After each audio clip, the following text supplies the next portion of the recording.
Yo, yo, yo, yo, yo, what is going on, CoD Familia? It is your boy BN, aka, I don't know, Mr. Fancy Pants, if you will. Yes, we do have our V1 upgrades that we're kicking off with right now.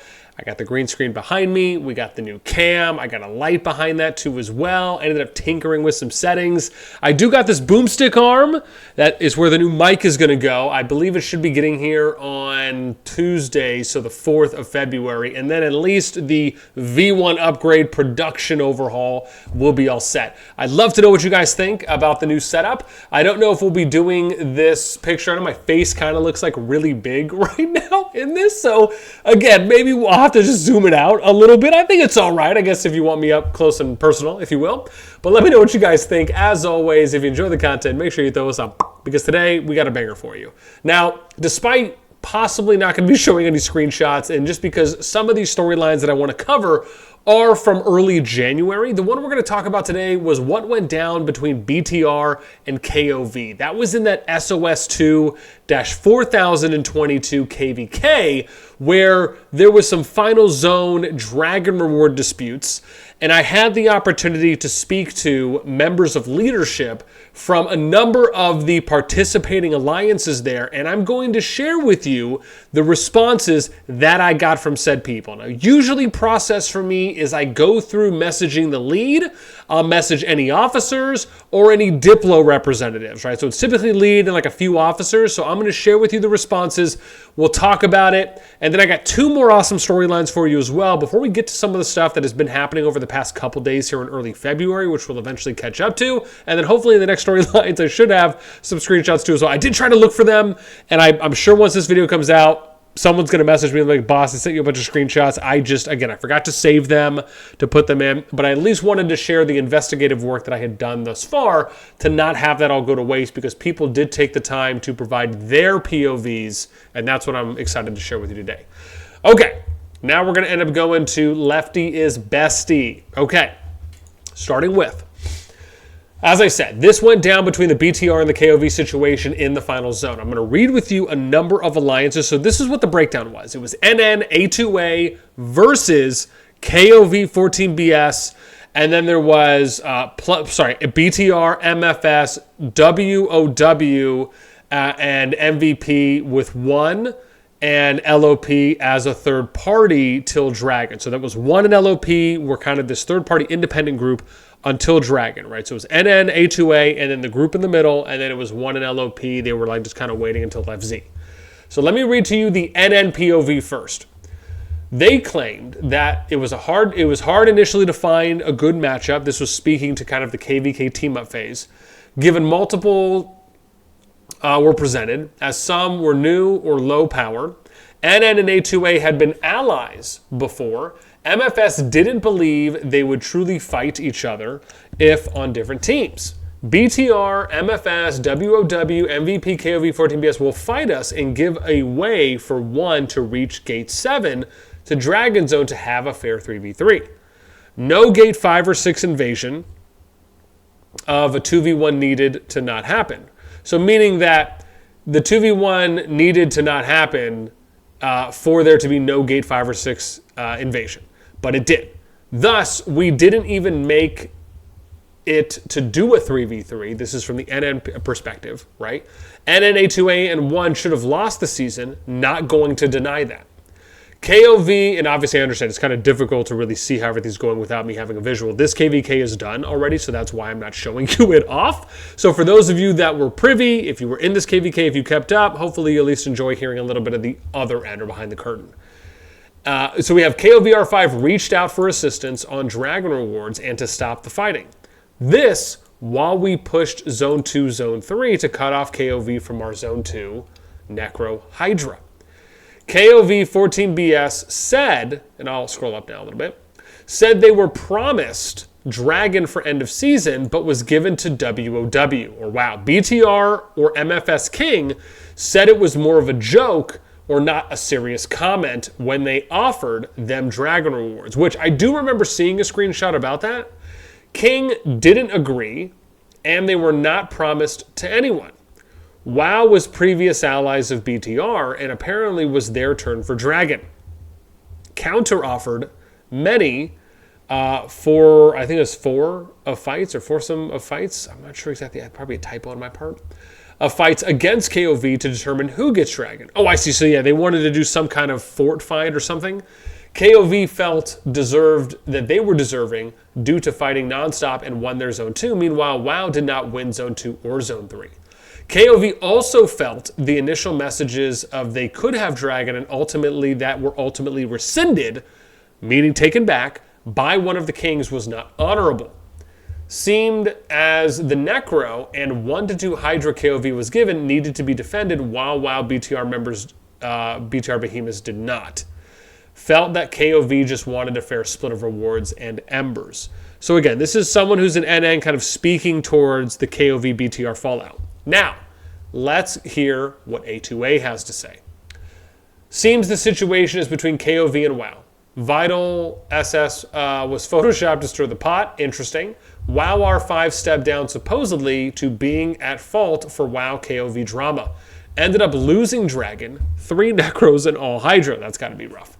WoW started with Owen as king, disappears at the start of KvK, then Obscurity becomes queen. Obscurity tries to then change the deal that Owen made at beginning of the season, SS linked. I think that means screenshot linked. I don't know where I put that. Probably, again, this is what I'm talking about, man. When you have storylines that you leave there, it was probably my own fault for not being so specific with where the screenshots were, because I tried to look through my notes and I just didn't see anything. So it's my own fault for just poor note taking on that front. So the BTR POV was this. 6 hours before the final zone, KoV asked in Union Diplo chat to be given Dragon. KoV claimed they fought the most and hardest, which was also what NN stated. WoW wasn't happy, as they felt they fought as much, if not more. Previous agreement amongst all to have friendly war to determine who would hold Dragon. This might sound familiar because this happened in a few other KvK situations for Final Zone drama reward disagreements that we've covered before, where some of the groups wanted to have wars when some alliances or kingdoms fought more than the others did, meaning that if they did want to do these kind of mock wars to determine specific end of season reward tiers, that one side might have been more healthy than another. The KoV fear was not being able to fight equally, there you go, due to being smaller than others. WoW MFS BTR claims KoV said to do the friendly war right after the final zone passes open. Which I don't know why you would unless you're the only ones there. Maybe that was the case. It would just ended up being where that was the only union. They would still need to fight against NN, A2A, and the FZ. There you go. So if they fought after pass open, makes easier path for enemies. Meaning that if they did this mock war, it might not have been the most ideal because they still had to actually fight against enemies or opponents. WoW told us that A2A approached them days ago to see if they would switch sides. Seemed as though A2A may have approached KoV, as the undertone felt that KoV was saying, give us Dragon or we will get it with A2A NN. After discussion, everyone, let me see where I'm at. Here we go. After discussion, everyone agreed to focus on fighting A2A NN, pushing out of FZ. Then distribute based on first occupy elite end of season. That's how we've been usually seeing this be done. Pushed out A2A and N2N of FZ, rewards discussions started again and got heated again. Both KoV and WoW wanted end of season rewards.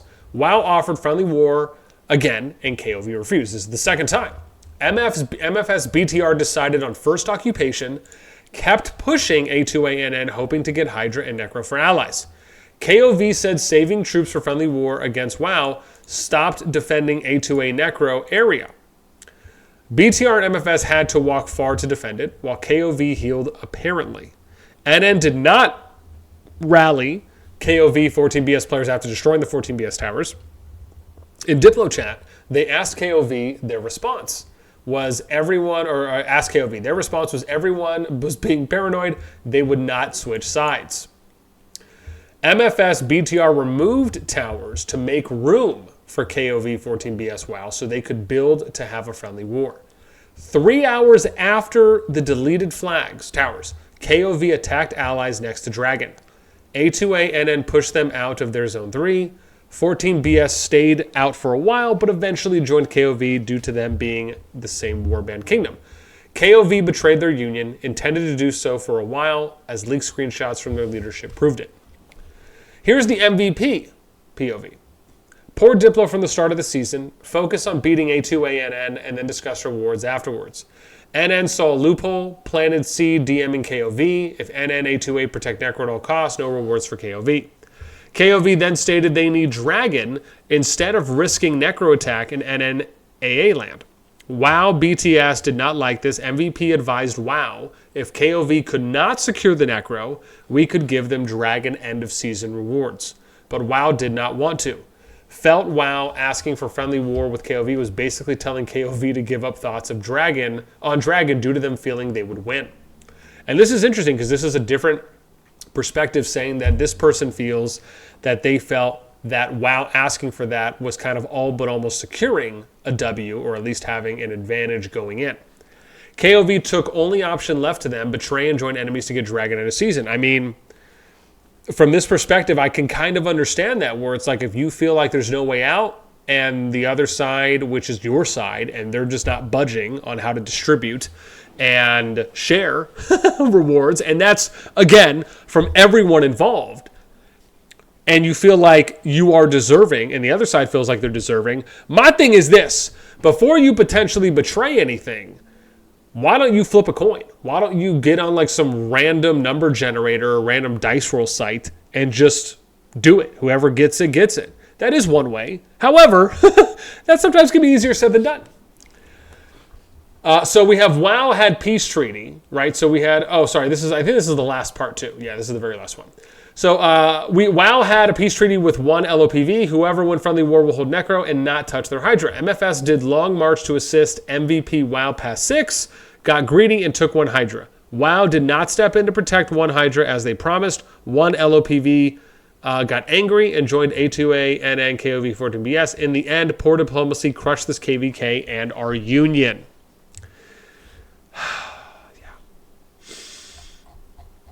Wild stuff, man. And keep in mind, the MVP perspective is from originally what was KoV, 14BS, BTR, MFS, WoW, and MVP. And MVP was, I believe, in the same kingdom that WoW is. So it's like you have someone there who's sharing their thoughts with how things went. Now, again, I wish I would have been able to cover this back then when I had went around and interviewed everyone. So hopefully we can hear some more perspectives from those in the comments down below. But like I said, I really just at minimum wanted to put this out because I had already put in a lot of work reaching out to people, and a number of management from the alliances that did take the time to share provided that information. So I didn't want that to just feel like, oh, they wrote all this stuff up for me. I kind of confirmed these summaries with most of them and then just didn't do anything with it. So again, I'll take the hit on that as far as not having the screenshots available and just forgetting where they were. I do hope, at least for those of you that were in this KvK, or if you were privy to this KvK, maybe some of these responses help. I think really what this kind of comes down to is what this has usually been coming down to for me in a lot of these KvKs, which is just simply that when you are trying to distribute rewards and you're trying to figure out what is going to be best for everyone involved, you really need to think long and hard about how you are going to distribute appropriately for the final zone. And if you only got 3 options, like what we've usually been seeing, then having conversations throughout the KvK, even if the beginning conversations, when you're not in final zone, are more of just kind of warm up or kind of tea and coffee conversations of like, hey, let's just, these are some ideas here and there. Okay, we're getting closer. Or even better yet, keep everyone accountable, right? Decide on, okay, are you going, if you're going to distribute based on merits, activity, contribution, assistance, help, support, come up with a system for that. And then for each zone, keep track of what everyone did in each zone, right? It's just, I think the challenge sometimes for me, it feels like you can have a conversation in the beginning of the KvK or before the KvK starts, but then there's no follow-up until the final zone, and now everyone's like scrambling to be like, okay, here's my report card, I just turned it in. right? I'm number one.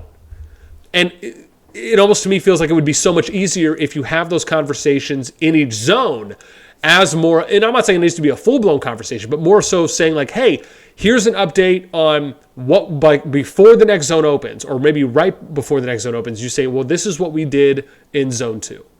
This is what we did in zone 3. And then we're going to wait to see what happens. So it's like now you have your per zone performance based on whatever metrics your group is applying. And you can kind of at least get at least up to 2 zones worth of data results by the time that final zone or the FZ opens. And then by the time the fighting is all done, now you can go ahead and say, well, okay, here's our FZ report card, if you will. And again, I'm just throwing out some ideas, but some of these have to be better than what we've been seeing from a handful of KvKs where they just it just feels like they're getting screwed. And you're having all of this unnecessary fighting that ends up happening, and just relationships that may have been once good are now bad. And that just can't be a good thing for the game overall. And yeah, so I guess, again, that's where I feel with it. I'd love to know what you guys think. Let me know in the comments down below. As always, until next time, we out.